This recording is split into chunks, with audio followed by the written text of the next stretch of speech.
मधुबन के बाबा, मधुबन के बाबा मुरली वाले, आपका क्या कहना, आपका क्या कहना। ओम शांति। आज 19 दिसंबर 2025 के साकार मधुर महावाक्य हैं। आज मीठे मीठे बाप दादा बोले, मीठे बच्चे अब घर जाना है, इसलिए देही अभिमानी बनो। एक बाप को याद करो तो अंतमति सो गति हो जाएगी। बाबा ने कहा, मीठे बच्चे अब घर जाना है, इसलिए देही अभिमानी बनो। एक बाप को याद करो तो अंतमति सो गति हो जाएगी। बाबा ने आज प्रश्न पूछा कि वंडरफुल बाप ने तुम्हें कौन सा एक वंडरफुल राज सुनाया है। उत्तर में बाबा कहते, बच्चे यह अनादि अविनाशी ड्रामा बना हुआ है, इसमें हर एक का पार्ट नूंधा हुआ है, कुछ भी होता है नथिंग न्यू। बाप कहते हैं, बच्चे इसमें मेरी भी कोई बड़ाई नहीं, मैं भी ड्रामा के बंधन में हूँ। बाप यह वंडरफुल राज सुनाकर जैसे अपने पार्ट को भी महत्व नहीं देते हैं। मुरली का गीत है, आखिर वह दिन आया आज। ओम शांति। मीठे मीठे रूहानी बच्चे यह गीत गा रहे हैं। बच्चे समझते हैं कि कल्प बाद फिर से हमको धनवान, हेल्दी और वेल्दी बनाने, पवित्रता, सुख, शांति का वर्षा देने बाप आते हैं। ब्राह्मण लोग भी आशीर्वाद देते हैं ना कि आयुष्मान भव, धनवान भव, पुत्रवान भव। और तुम बच्चों को तो वर्षा मिल रहा है, आशीर्वाद की तो कोई बात ही नहीं। बच्चे पढ़ रहे हैं, जानते हैं कि 5000 वर्ष पहले भी हमको बाप ने आकर मनुष्य से देवता, नर से नारायण बनने की शिक्षा दी थी। बच्चे जो पढ़ते हैं वह जानते हैं कि हम क्या पढ़ रहे हैं, पढ़ाने वाला कौन है, उसमें भी नंबरवार पुरुषार्थ अनुसार जानते हैं। ये तो कहेंगे ही कि हम बच्चों को मालूम है कि ये राजधानी स्थापन हो रही है, वह डीटी किंगडम स्थापन हो रही है, आदि सनातन देवी देवता धर्म की स्थापना हो रही है। पहले शूद्र थे और फिर ब्राह्मण बने, फिर देवता बनना है। दुनिया में किसी को भी ये पता ही नहीं है कि अभी हम शूद्र वर्ण के हैं। तुम बच्चे समझते हो कि ये तो सत्य बात है। बाप सत्य बताकर सचखंड की स्थापना कर रहे हैं। सतयुग में झूठ, पाप आदि कुछ भी नहीं होता। कलयुग में ही अजामेल पाप आत्माएं होती हैं। ये समय बिल्कुल रौरव नर्क का ही है। दिन प्रतिदिन रौरव नर्क दिखाई पड़ेगा। मनुष्य ऐसा ऐसा कर्तव्य करते रहेंगे जो समझेंगे कि बिल्कुल ही तमो प्रधान दुनिया बनती जा रही है। इसमें भी काम महाशत्रु है। कोई मुश्किल पवित्र शुद्ध रह सकता है। आगे जंगम लोग कहते थे कि ऐसा कलयुग आएगा जो 12-13 वर्ष की कुमारियां बच्चा पैदा करेंगी। अब वह समय है। कुमार कुमारियां आदि सब गंद करते रहते हैं। जब बिल्कुल ही तमो प्रधान बन जाते हैं तब बाप कहते हैं, मैं आता हूँ, मेरा भी ड्रामा में पार्ट है, मैं भी ड्रामा के बंधन में बंधा हुआ हूँ। तुम बच्चों के लिए कोई नई बात नहीं है। बाप समझाते ही ऐसे हैं। चक्र लगाया, नाटक पूरा होता है। अब बाप को याद करो तो तुम सतो प्रधान बन, सतो प्रधान दुनिया के मालिक बन जाएंगे। कितना साधारण रीति समझाते हैं। बाप कोई अपने पाठ को इतना महत्व नहीं देते हैं। यह तो मेरा पाठ है, ये नई बात नहीं। हर 5000 वर्ष बाद मुझे आना पड़ता है। ड्रामा में मैं बंधायमान हूँ। आकर तुम बच्चों को बहुत सहज याद की यात्रा बताता हूँ। अंतमति सुगति वह इस समय के लिए ही कहा गया है। यह अंत काल है ना। बाप युक्ति बताते हैं, मामेकम याद करो तो सतो प्रधान बन जाएंगे। बच्चे भी समझते हैं कि हम नई दुनिया के मालिक बनेंगे। बाप घड़ी घड़ी कहते हैं नथिंग न्यू। एक जिन की कहानी सुनाते हैं ना, उसने कहा काम दो तो कहा सीढ़ी उतरो और चढ़ो। बाप भी कहते हैं ये खेल भी उतरने और चढ़ने का है। पतित से पावन, पावन से पतित बनना है। ये कोई डिफिकल्ट बात नहीं है बहुत सहज। परंतु युद्ध कौन सी है यह ना समझने के कारण शास्त्रों में लड़ाई की बात लिख दी है। वास्तव में माया रावण पर जीत पाना तो बहुत बड़ी लड़ाई है। बच्चे देखते हैं कि हम घड़ी घड़ी बाप को याद करते हैं, फिर याद टूट जाती है। माया दीवा बुझा देती है। इस पर गुल्ब काबली की भी कहानी है ना। तो बच्चे जीत पाते हैं, बहुत अच्छे चलते हैं, फिर माया आकर दीवा बुझा देती है। बच्चे भी कहते हैं कि बाबा, माया के तूफान तो बहुत आते हैं। तूफान भी अनेक प्रकार के बच्चों के पास आते हैं। कभी कभी तो ऐसा जोर से तूफान आता है जो 8-10 वर्ष के पुराने अच्छे अच्छे झाड़ भी गिर पड़ते हैं। बच्चे जानते हैं, वर्णन भी करते हैं कि अच्छे अच्छे माला के दाने थे, आज है ही नहीं। ये भी मिसाल है। गज को ग्राह ने खाया, ये है माया का तूफान। बाप कहते हैं, इन 5 विकारों से संभाल रखते रहो। याद में रहेंगे तो मजबूत हो जाएंगे। देही अभिमानी बनो। ये शिक्षा बाप की एक ही बार मिलती है। ऐसा कभी और कोई कहेंगे ही नहीं कि तुम आत्म अभिमानी बनो। सत्युग में भी ऐसा नहीं कहेंगे। नाम रूप देश काल सब याद रहता ही है। इस समय तुमको समझाता हूँ। क्या समझाते हैं बाबा? कि अब घर वापस जाना है। तुम पहले सतो प्रधान थे। सतो रजो तमो में तुमने पूरे 84 जन्म लिए हैं। उसमें भी नंबर 1 ये ब्रह्मा है। औरों के 83 जन्म भी हो सकते हैं, लेकिन इनके लिए पूरे 84 जन्म हैं। यह पहले पहले श्री नारायण थे। इनके लिए कहते गोया सबके लिए समझ जाते। बहुत जन्मों के अंत में ज्ञान लेकर फिर वह नारायण बनते हैं। झाड़ में भी दिखाया है ना। यहाँ श्री नारायण और पिछाड़ी में ब्रह्मा खड़ा है। नीचे राजयोग सीख रहे हैं। प्रजापिता को कभी परमपिता नहीं कहेंगे। परमपिता एक को कहा जाता है, प्रजापिता फिर इनको कहा जाता। यह देहधारी हैं, वह विदेही विचित्र हैं। लौकिक बाप को पिता कहेंगे, इनको प्रजापिता कहेंगे। वह परमपिता तो परमधाम में रहते हैं, प्रजापिता ब्रह्मा परमधाम में नहीं कहेंगे। वह तो यहाँ साकारी दुनिया में हो गया, सूक्ष्म वतन में भी नहीं है। प्रजा तो है स्थूल वतन में। प्रजापिता को भगवान नहीं कहा जाता है। भगवान का कोई शरीर का नाम नहीं।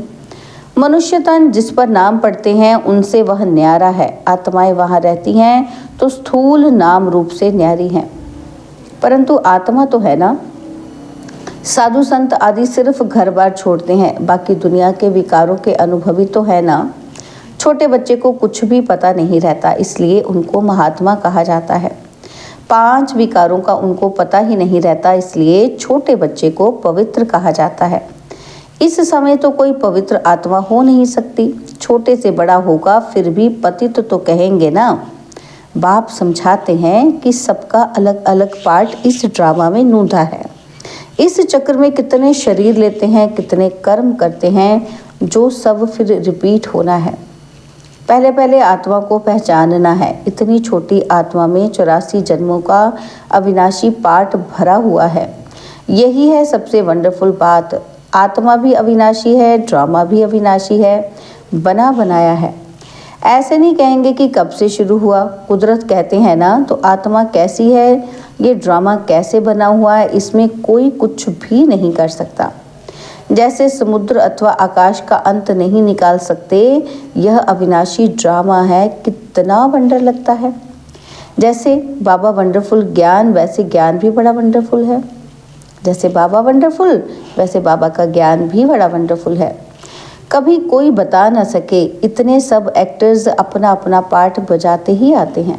नाटक कब बना, ये कोई प्रश्न उठा नहीं सकता। बहुत कहते हैं कि भगवान को क्या पड़ी थी जो दुख सुख की दुनिया बैठ बनाई। अरे ये तो अनादि है, प्रलय आदि होती नहीं, बनी बनाई है। ऐसे थोड़ी कह सकते कि ये क्यों बनाई। आत्मा का ज्ञान भी बाप तुमको तब सुनाते हैं जब समझदार बनते हो, तो तुम दिन प्रतिदिन उन्नति को पाते रहते हो।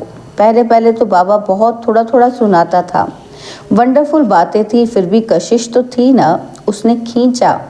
भट्टी की भी कशिश थी। शास्त्रों में फिर दिखाया है, कृष्ण को कंसपुरी से निकाल ले गए। अब तुम जानते हो कि कंस आदि तो वहाँ होते ही नहीं। गीता, भागवत, महाभारत ये सब कनेक्शन रखते हैं। है तो कुछ भी नहीं। समझते हैं कि दशहरा आदि तो परंपरा से चला आता है। रावण क्या चीज़ है ये भी कोई जानते नहीं। जो भी देवी देवता थे वो नीचे उतरते उतरते पतित बन गए हैं। रड़ियाँ भी वह मारते हैं जो जास्ती पतित बने हैं, इसलिए पुकारते भी हैं कि हे पतित पावन। ये सब बातें बाप ही बैठ समझाते हैं। सृष्टि चक्र के आदि मध्य अंत को और कोई नहीं जानते। तुम जानने से चक्रवर्ती राजा बन जाते हो। त्रिमूर्ति में लिखा हुआ है कि ये तुम्हारा ईश्वरीय जन्म सिद्ध अधिकार है। ब्रह्मा द्वारा स्थापना, शंकर द्वारा विनाश, विष्णु द्वारा पालना, विनाश भी जरूर होना है। नई दुनिया में बहुत थोड़े होते हैं, अभी तो अनेक धर्म है। समझते हैं एक आदि सनातन देवी देवता धर्म है नहीं, फिर जरूर वह एक धर्म चाहिए। महाभारत भी गीता से संबंध रखती है। ये चक्र फिरता रहता है, एक सेकंड भी बंद नहीं हो सकता। कोई नई बात नहीं है। बहुत बड़ी राजाई ली है। जिसका पेट भरा हुआ होता है वह गंभीर रहते हैं। अंदर में समझते हो कि हमने कितनी बार राजाई ली थी। कल की ही बात है ना, कल ही देवी देवता थे, फिर चक्र लगाए, आज हम पतित बने हैं, फिर हम योग बल से विश्व की बादशाही लेते हैं। बाप कहते हैं कल्प कल्प तुम ही बादशाही लेते हो, जरा भी फर्क नहीं पड़ सकता। राजाई में कोई कम कोई ऊंच बनेंगे, ये पुरुषार्थ से ही होता है। तुम जानते हो पहले हम बंदर से भी बदतर थे, अब बाप मंदिर लायक बना रहे हैं। जो अच्छे अच्छे बच्चे हैं उनकी आत्मा रियलाइज करती है कि बरोबर हम तो कोई काम के ही नहीं थे, अभी हम वर्थ पाउंड बन रहे हैं। कल्प कल्प बाप हमको पैनी से पाउंड बनाते हैं। कल्प पहले वाले ही इन बातों को अच्छी रीति समझेंगे। तुम भी प्रदर्शनी आदि करते हो, नथिंग न्यू। इन द्वारा ही तुम अमरपुरी की स्थापना कर रहे हो। भक्ति मार्ग में देवियों आदि के कितने मंदिर हैं, ये सब है पुजारी पने की सामग्री। पूज्य पने की सामग्री कुछ भी नहीं है। बाप कहते हैं दिन प्रतिदिन तुमको गुह्य पॉइंट्स समझाते रहते हैं। आगे की ढेर पॉइंट्स तुम्हारे पास रखी हैं, वह अभी क्या करेंगे, ऐसे ही पड़ी रहती हैं। प्रेजेंट तो बाप दादा नई नई पॉइंट्स समझाते रहते हैं। आत्मा इतनी छोटी सी बिंदी है, उसमें सारा पाठ भरा हुआ है। ये पॉइंट्स कोई आगे वाली कॉपियों में थोड़ी होंगी। फिर पुरानी पॉइंट्स तो तुम क्या करोगे। बाबा कहते हैं पिछाड़ी की रिजल्ट ही काम आती है। बाप कहते हैं कल्प पहले भी तुमको ऐसे ही सुनाया था। नंबरवार पढ़ते रहते हैं, कोई सब्जेक्ट में नीचे ऊपर होते हैं। व्यापार में भी ग्रहचारी बैठती है, इसमें हार्ट फेल नहीं होना होता। फिर उठकर पुरुषार्थ किया जाता है। मनुष्य दिवाला निकालते हैं, फिर धंधा आदि कर बहुत धनवान बन जाते हैं। यहाँ भी कोई विकार में गिर पड़ते हैं, फिर भी बाप कहेंगे अच्छी रीति पुरुषार्थ कर ऊंच पद पाओ। फिर से चढ़ना शुरू करना चाहिए। बाप कहते हैं गिरे हो फिर चढ़ो।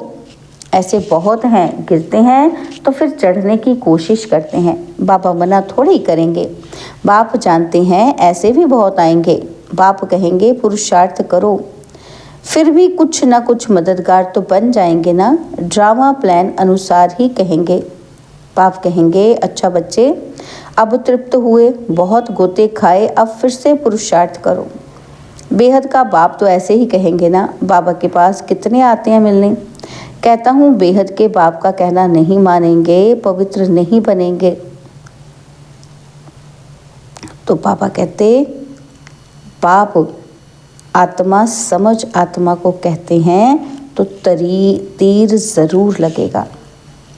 क्या कहते हैं बाबा कि तुम स्वयं को आत्मा समझोगे और दूसरों को भी समझोगे तो तीर लगेगा। समझो स्त्री को तीर लग जाता है तो कहेंगे हम तो प्रतिज्ञा करते हैं। पुरुष को नहीं लगता है, फिर आगे चल उनको भी चढ़ाने की कोशिश करेंगे। फिर ऐसे भी बहुत आते हैं जिनको स्त्री ज्ञान में ले आती है तो कहते हैं स्त्री हमारा गुरु है। वह ब्राह्मण लोग हथियाला बांधने समय कहते हैं कि ये तुम्हारा गुरु ईश्वर है। यहाँ बाप कहते हैं तुम्हारा एक ही बाप सब कुछ है। मेरा तो एक, दूसरा न कोई, सब उनको ही याद करते हैं। उस एक से ही योग लगाना है, यह देह भी मेरी नहीं। अच्छा मीठे मीठे सिकिलते बच्चों प्रति माता पिता बाप दादा का याद प्यार और गुड मॉर्निंग। रूहानी बाप की रूहानी बच्चों को नमस्ते। हम रूहानी बच्चों की रूहानी बाप दादाजी को दिलवा जान सिकवा प्रेम से नमस्ते। ओम शांति। प्यारे बाबा, मीठे बाबा, मेरे बाबा, शुक्रिया बाबा, शुक्रिया बाबा, शुक्रिया। धारणा के लिए मुख्य सार है, पहला पॉइंट है, कोई भी ग्रहचारी आती है तो फिर दिल शिकस्त होकर बैठ नहीं जाना, फिर से पुरुषार्थ कर बाप की याद में रह ऊंच पद पाना है। स्वयं की स्थिति याद से ऐसी मजबूत बनानी है जो कोई भी माया का तूफान वार न कर सके। विकारों से अपनी संभाल करते रहना है। बाबा ने आज हमें वरदान दिया, सर्व शक्तियों की लाइट द्वारा आत्माओं को रास्ता दिखाने वाले चैतन्य लाइट हाउस भव। सर्व शक्तियों की लाइट द्वारा आत्माओं को रास्ता दिखाने वाले चैतन्य लाइट हाउस भव। यदि सदा इस स्मृति में रहो कि मैं आत्मा विश्व कल्याण की सेवा के लिए परम धाम से अवतरित हुई हूँ, तो जो भी संकल्प करेंगे, बोल करेंगे, उसमें विश्व कल्याण समाया हुआ होगा। और यही स्मृति लाइट हाउस का कार्य करेगी। जैसे उस लाइट हाउस से एक रंग की लाइट निकलती है, ऐसे आप चैतन्य लाइट हाउस द्वारा सर्व शक्तियों की लाइट आत्माओं को हर कदम में रास्ता दिखाने का कार्य करती रहेगी। स्लोगन है, स्नेह और सहयोग के साथ शक्ति रूप बनो तो राजधानी में नंबर आगे मिल जाएगा। स्नेह और सहयोग के साथ शक्ति रूप बनो तो राजधानी में नंबर आगे मिल जाएगा। बाबा के अव्यक्त इशारे, अब संपन्न व कर्मातीत बनने की धुन लगाओ। बाबा कहते जैसे कर्म में आना स्वाभाविक हो गया है, वैसे कर्मातीत होना भी स्वाभाविक हो जाए। कर्म भी करो और याद में भी रहो। जो सदा कर्मयोगी की स्टेज पर रहते हैं वह सहज ही कर्मातीत हो सकते हैं। जब चाहे कर्म में आएं और जब चाहे न्यारे बन जाएं, ये प्रैक्टिस कर्म के बीच बीच में करते रहो। अच्छा, ओम शांति।